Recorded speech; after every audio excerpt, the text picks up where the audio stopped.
Yeah, what we have been preparing for this kind of event now for some months. We built barriers north of town of Grindavik to protect it from the lava flow.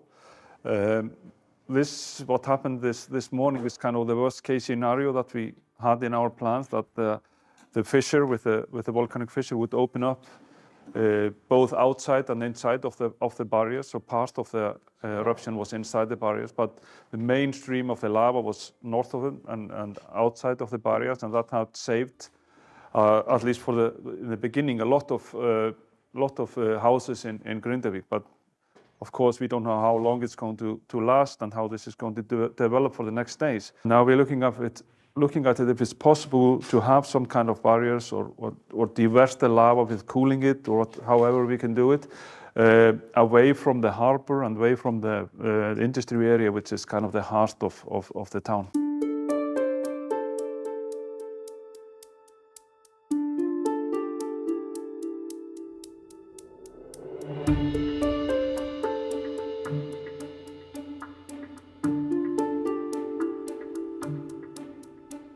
Which is highly serious.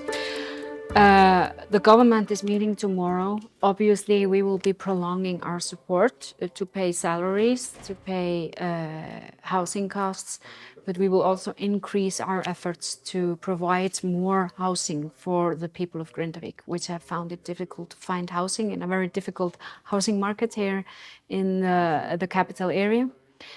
We will also decide on some support for the companies in the town, and we will continue as we can to build barriers to protect the town as much as we can.